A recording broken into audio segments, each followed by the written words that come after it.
ડેડિયાપાડામાં યોજાયેલી સભામાં ગોપાલ ઇટાલિયાએ ચૈતર વસાવા સામે નોંધાયેલા કેસને ખોટો ગણાવી રાજ્ય સરકાર પર ગંભીર આક્ષેપો કર્યા હતા. તેમણે દાવો કર્યો કે ચૈતર વસાવાને રાજકીય કારણોસર ફસાવવામાં આવ્યા છે અને હાઈકોર્ટમાં થયેલી કાર્યવાહી દરમિયાન સરકારની ભૂમિકા અંગે પણ સવાલો ઉઠાવ્યા હતા. ઇટાલિયાએ સમગ્ર મામલે નિષ્પક્ષ તપાસની માંગ સાથે આદિવાસી સમાજ અને જનતાને અન્યાય સામે અવાજ ઉઠાવવાની અપીલ કરી હતી. રિપોર્ટર મૌલિક દોશી, અમરેલી. આજની આ પ્રેસ કોન્ફરન્સમાં ઉપસ્થિત સૌ મીડિયા મિત્રોનું સ્વાગત છે. ગઈકાલે 2 જુલાઈ 2026ના રોજ અમારા ધારાસભ્ય અને ગુજરાતના સૌ યુવાનોના લોકપ્રિય નેતા, આદિવાસી સમાજના યોદ્ધા ચૈતરભાઈ વસાવાના સમર્થનમાં સામાજિક રાહે ડેડિયાપાડામાં એક મોટા કાર્યક્રમનું આયોજન થયું. ગુજરાતભરના લોકોએ જોયું કે કેટલી વિશાળ સંખ્યામાં સ્વયંભૂ આદિવાસી સમાજના યુવાનો, વડીલો, માતા બહેનો હાજર રહી અને ચૈતરભાઈ સાથે થઈ રહેલ અન્યાય અત્યાચારની સામે અવાજ ઉઠાવ્યો. ગઈકાલે જ્યારે સમગ્ર ગુજરાતના આદિવાસી સમાજના, અને ગુજરાત જ નહીં, મહારાષ્ટ્ર, રાજસ્થાન, મધ્યપ્રદેશ, બધા જ બોર્ડર રાજ્યોમાંથી આદિવાસી સમાજના વિવિધ સંગઠનના આગેવાનો અને લોકો પધાર્યા હતા. જેવો આદિવાસી સમાજ જાગૃત થયો કે તરત જ સરકાર ઉપર દબાણ આવ્યું અને ગઈકાલે જ હાઈકોર્ટમાંથી સુખવંતીબેન બલિરામભાઈ વસાવા એમને જામીન મળ્યા. અચાનક જ કેમ આવું થયું? તો સાંજ પડતા સુધીમાં મેં જોયું કે હાઈકોર્ટના સરકારી વકીલનો એક વિડીયો આવ્યો પ્રેસ કોન્ફરન્સના માધ્યમથી. મારા મોબાઈલમાં આવ્યું, મેં જોયું આખું.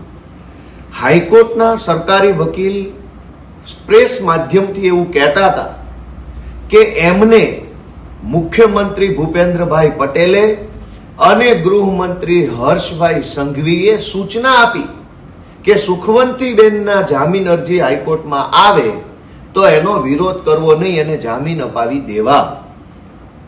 આ વાત કેટલી ગંભીર છે! બહુ જ ગંભીર બાબત છે. કેમ કે ભારતના બંધારણમાં સ્પષ્ટ રીતે ન્યાયતંત્ર, કારોબારી અને વહીવટી તંત્રને અલગ કરેલું છે. લેજિસ્લેટિવ, એક્ઝિક્યુટિવ અને જ્યુડિશરી. ક્યારેય પણ લેજિસ્લેટિવ માણસ, વૈધાનિક પદ ઉપર બેઠેલો માણસ, ચૂંટણી લડીને ચૂંટણી જીતીને બેઠેલો માણસ ન્યાયતંત્રમાં રહેલા વ્યક્તિને સીધી સૂચના નથી આપી શકતો કાયદા પ્રમાણે, બંધારણ પ્રમાણે. તો હાઈકોર્ટના સરકારી વકીલે એવું કેવા આધારે કીધું કે મને ભૂપેન્દ્રભાઈ પટેલ અને ગૃહમંત્રીએ જે નિર્ણય લીધો એને સૂચના આપી? સરકાર કોઈ પણ નિર્ણય લઈ શકે, પણ એ લીધેલા નિર્ણયની સૂચના સરકારી માણસ આપે.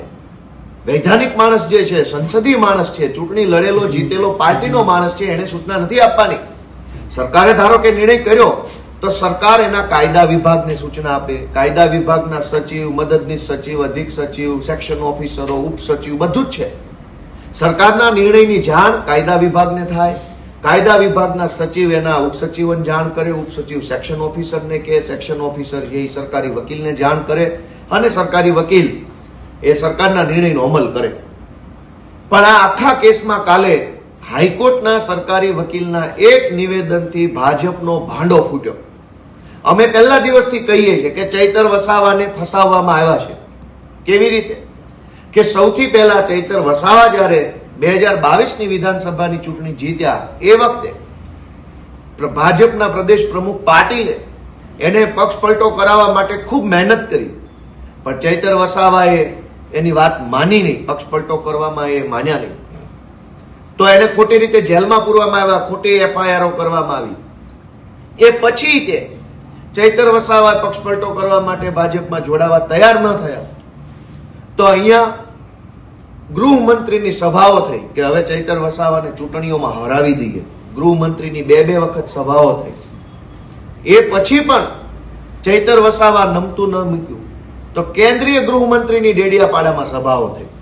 એ પછી પણ ચૈતર વસાવાએ સરેન્ડર ન કર્યું તો દેશના વડાપ્રધાનની ડેડિયાપાડામાં સભા થઈ.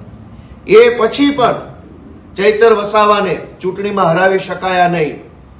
દેશના વડાપ્રધાન, દેશના ગૃહમંત્રી, રાજ્યના મુખ્યમંત્રી બધા જ લોકોએ ડેડિયાપાડામાં આવી ચૈતર વસાવાને ચૂંટણી હરાવવાની કોશિશ કરી, પણ ચૈતર વસાવાની લોકપ્રિયતા એટલી બધી અભૂતપૂર્વ છે કે આખી નર્મદા જિલ્લા પંચાયતની અંદર એક તરફી મતદાન કરી ચૈતરભાઈના નેતૃત્વમાં જિલ્લા પંચાયત બનાવી આપી.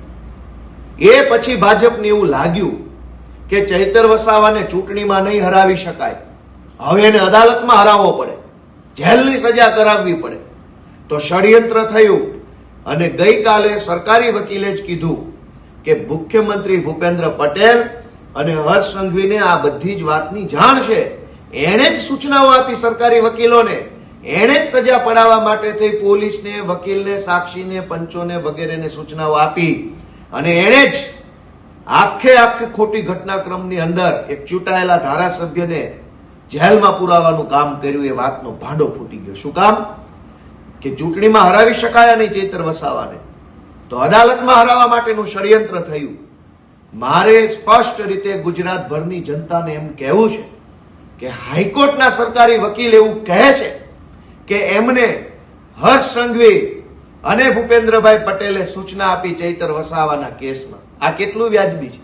હાઈકોર્ટના વકીલો એ જો સીધા મુખ્યમંત્રીનું નામ લઈને, ગૃહમંત્રીનું નામ લઈને વાત કરતા થઈ જાય તો ન્યાયતંત્રની નિષ્પક્ષતા ક્યાં આવી? હાઈકોર્ટના સરકારી વકીલે એમ કેવું જોઈતું હતું કદાચ કે સરકારની સૂચના છે, વિભાગની સૂચના છે, અધિકારીઓની સૂચના છે, એવું બોલે તો વાત વ્યાજબી હતી. પણ હાઈકોર્ટના સરકારી વકીલ નામજોગ કે હર્ષ સંઘવીએ સૂચના આપી, એનો અર્થ એ થયો કે હર્ષ સંઘવી હાઈકોર્ટની અંદર પણ હસ્તક્ષેપ કરે છે. કોર્ટ કચેરીના કામકાજમાં ભૂપેન્દ્રભાઈ અને હર્ષ સંઘવીનો હસ્તક્ષેપ છે, આવો અર્થ કાઢવાનો. આખા ષડયંત્રનો ભાંડો ફૂટ્યો છે કે ચૈતર વસાવાને અને અન્ય તમામ ખેડૂતોને નિર્દોષ હોવા છતાં પણ ફસાવવામાં આવ્યા છે. અને હર્ષ સંઘવીએ સૂચના આપી તો એક સુખવંતીબેન છૂટ્યા, તો હર્ષ સંઘવીએ બીજા બધાની સૂચના કેમ ન આપી? બીજા ખેડૂતો પણ નિર્દોષ છે, માત્ર સુખવંતીબેન નહીં. રમેશભાઈ છે, બલિરામભાઈ છે, શકુંતલાબેન છે અને જીતુભાઈ છે, આ બધા જ નિર્દોષ છે. આ બધાની સૂચના કેમ ન આપી? ખાલી એક વ્યક્તિ નહીં, આખો કેસ ખોટો છે, બધા જ આરોપી નિર્દોષ છે. પણ આજે ગુજરાતભરના આદિવાસી સમાજનું મારે એટલું ધ્યાન દોરવું છે કે ચૈતર વસાવાને ખોટા કેસમાં ખોટી કાર્યવાહી કરી જેલમાં પુરાવનાર લોકોના નામ ગઈકાલે સરકારી વકીલના મોઢે જ નીકળી ચૂક્યા છે. જનતા જાગૃત બને અને જે પાર્ટી ભાજપે ષડયંત્ર કરી ચૈતર વસાવાને જેલમાં પૂર્યા છે એ ભાજપ પાર્ટીને આદિવાસી સમાજ અને ગુજરાતના સૌ લોકો એવી સજા કરો કે આવનારી 100 ચૂંટણીઓ સુધી દેખાય નહીં. ખૂબ ખૂબ આભાર.